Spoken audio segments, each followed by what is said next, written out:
이번 주에는 역시 재미난 뉴스로 준비했습니다. 첫 번째 기사인데요. 그 화성시에 장애인 콜택시가 운영이 되고 있어요. 이게 정확한 명칭은 화성시 교통약자 이동지원센터인데 24시간 운영을 합니다. 이 사실을 아무도 모르시겠죠? 알고는 있는데 24시간인지는 몰랐어요. 네, 그죠. 24시간은 사실 굉장히 잘 되고 있는 건데, 근데 문제는 24시간 운영을 하면 전화도 연결이 잘 되어야 되는데, 어느 한 날이라고 그날만 안 됐을 거라고 생각하진 않지만, 네. 어쨌든 제보자분이 10시에 24시간이니까 콜을 불렀어요. 이제 그래요? 이분이 휠체어를 사용하시는 분이신데, 중증 장애인 분이신데 전화 연결이 안 되는 거예요. 그래서 1시간을 밖에서 있다가 뭐 택시나 이런 것도 탈 수 없겠죠. 그래서 이제 가족한테 어렵게 전화를 해서 휠체어를 버리고 이제 아이고. 가족으로 집으로 갔다가 뭐 하는 상황입니다. 그 당사자가 그 장애인 누릴인권센터, 화성시 장애인 누릴인권센터 대표 이경희 씨인데, 이 부분은 이제 페이스북에 사연을 올리고, 이게 3월 3일날 있었던 일이고요. 그래서 이제 다음날 확인을 해보고 여차저차 해봤더니, 담당 상담원이 10시에 퇴근을 하면서, 그러니까 상담원이 24시간을 할 수 있는 건 아닌 거예요. 그래서 네네. 퇴근을 할 때, 이제 착시를 이제 그 운전원, 기사분에게 놔줘야 하는데, 그분이 깜빡 실수를 하신 거예요. 그 착시나 돌려놓지 않고 퇴근을 하셔서, 운전기사분도 이제 그거를 못 받고 그렇게 된 거죠. 근데 이제 도시공사 측에서는 나중에는 어플을 통해서는 연결을 할 수 있었다라고 이제 해명을 하긴 했지만, 뭐 어쨌든 이 부분에 대해서 이제 공론화를 하신 거죠. 그래서 7일날, 그러니까 화성시 지역에 이제 4개 단체에서 성명서도 내고 화성시 도시공사에 공식적인 사과를 요청을 했습니다. 네.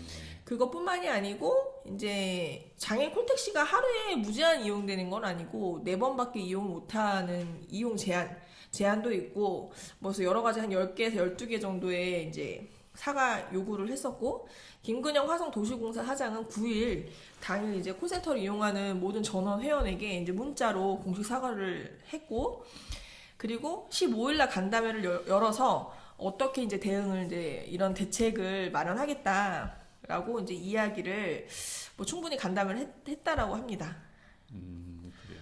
그래서 이 부분은 사실은 실수라고 볼 수가 없고, 왜냐면 이건 굉장히 좀 어떻게 보면 위험할 수도 있는 상황이라서 좀 이게 재발되지 않게끔 하는 그런 게 필요할 것으로 보이고요. 네. 두 번째는 저번에 이제 전국 동시 조합장 선거가 8일날 있었잖아요. 그렇죠. 그래서 이제 저희가 취재를 이제 다 해봤는데, 화성시에는 여러 뭐 조합들도 있고, 어느 지역에서는 뭐 무투표 당선자도 있지만, 그리고 네. 현직 조합장도 있고, 어디에서는 좀 투표 차이 얼마 안 되고 되는 데도 있고. 그런데 이때가 그러면 이거 투표 당일날 이제 제가 가서 개표식 할 때 이제 사진 이제 자료 사진으로 한 건데, 그 전에 투표하기 전에 3일날 화성시 각 선관위에서 현직 조합장을 고발하는 상황이 있었어요. 네네. 근데 이제 그걸 고발을 하고 8일날 그 동시 선거가 치르고 나서 이제 그분이 어떻게 됐는지가 사실은 궁금하잖아요. 그래서 네. 저희가 취재를 해봤는데 당선이 되셨습니다. 그래서 이제 앞으로 논란이 좀 되겠네요. 근데 이거는 뭐 이제 고발을 했고 조사를 해야 하고, 또 조사 결과에 따라서 뭐 기소를 할 건지에 대한 거기 때문에 혐의가 있을 뿐이지 이게 죄 확정은 되지 않아서 논란이라기보다 이제 그 결과를 봐야 하는데, 이제 저희가 이제 문제시 여기는 부분은 이 깜깜이 선거라는 거예요.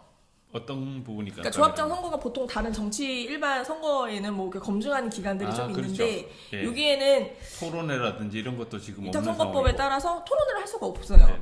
그리고 이제 선거 운동도 적극적으로 할 수 없는 그런 부분이 있어서 이제 그 부분에서 이제 문제 제기를 계속 하는 거고, 제가 다른 조합장 후보로 나온 분이랑 좀 통화를 해봤었어요. 네. 근데 이제 그분이 깜깜이 선거가 될 수밖에 없는 구조가 문제가 있다. 그래서 여러 가지 의견을 좀 내기도 했습니다. 네. 자세한 거는 그러면 기사를 네, 보면 제가 이제 아실 수가 있는 거죠. 고발 받은 조합장님도 이제 전화 통화 취재를 해서 어떤 상황이냐 얘기도 들었습니다. 네. 그래서 그 부분은 이제 기사로 좀 확인하시면 될 것 같고요. 3번은 저기 화성시 의회. 의회에서 네. 해외 연수를 갔습니다. 네. 이거 먼저 해야겠죠. 네.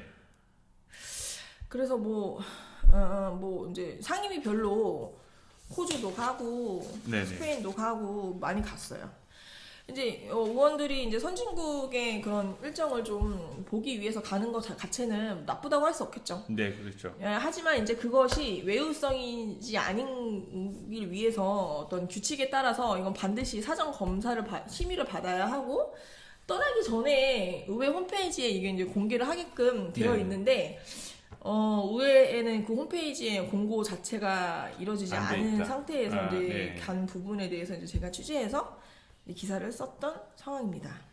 이 부분들은 뭐 시민들이 보기에는 조금 실수 같은 것들을 좀 안 했으면 하는 바람들이 좀 있을 것 같긴 합니다. 그쵸. 사실은 12로 가는 거잖아요, 이거. 한 그렇죠. 2억 2억 377여만 원이 이제 다 전액 12로 가는 건데, 그것이 잘 쓰고 있는지를 궁금하죠? 그렇지 않나요? 네. 그리고 미리 검증이 좀 됐다라는 걸 확인할 수 있었으면 하는 바람들을 다들 네, 좀 가지고 계신 것 같아요. 네. 아쉽습니다. 이제 네 번째 기사는 그 마도면에서 요즘에 핫하고 이슈가 되는 이제 기사 중에 하나인데, 그 여자 교도소를 그쪽 마도면에 또 추가로 설치하려고 하는 법무부 계획이 있고, 그 부분에 대해서 이제 주민분들이 뒤늦게 이제 그 계획을 알게 돼서 이제 반대 집회를 시위를 그렇죠. 하고 있는 상황입니다. 그래서 법무부에서 제가 이제 답변을 들었는데, 계획을 세운 지는 사실은 오래됐고 여기는 법무부 땅이에요. 네네. 그래서 이제 화성시로부터 이제 건설 승인, 인가만 허가만 받으면 바로 진행할 수 있지만, 요즘에 좀 뭐 주민들과의 적극 소통도 있고 해서 이제 반드시 설명의 작업, 이 주민의 의견을 적극적으로 건 듣겠다라고 그런 입장을 밝히셨습니다. 밝혔고. 꼭 필요한 절차는 아닌 거죠. 근데 그쵸. 이거는 법적으로 반드시 해야 하는 그런 절차는 아니지만, 그런데 이제 인허가의 건축 행위에서 지방자치단체 협의를 해야 하는 과정이 있기 네네. 때문에 화성시에서 이제 이런 민원을 뭐 해결해 달라라고 요청이 할 경우에는 뭐 그런 걸 할 수도 있는 거죠. 네. 그래서 이제 앞으로 추후 이제 공청회도 남아 있다고 해서 네. 그게 이제 날짜가 확정이 되면 저희도 라이브로 네, 취재를 해볼 계획입니다. 담을 계획이니까 같이 한번 지켜보면 좋을 것 같습니다. 그리고 다섯 번째 기사인데, 화성시 장학관이 있어요. 서울시에 위치해 있는 장학관인데, 이제 한마디로 이렇게 기숙사, 서울시 소재에 있는 대학생들을 위한 기숙사인 거죠. 네네. 월 20만 원에 식비가 포함이 되어 있고, 숙식이 다 도봉구와 되는 거죠. 동작구에 위치해 있는데 올해는 한 438명이 네. 입사했다라고 하더라고요. 네, 그 자리에 저도 한번 갔었는데, 학생들이 그런 곳에서 혜택을 받을 수 있다고 하면 정말 좋은 제도다 이런 생각이 들었습니다.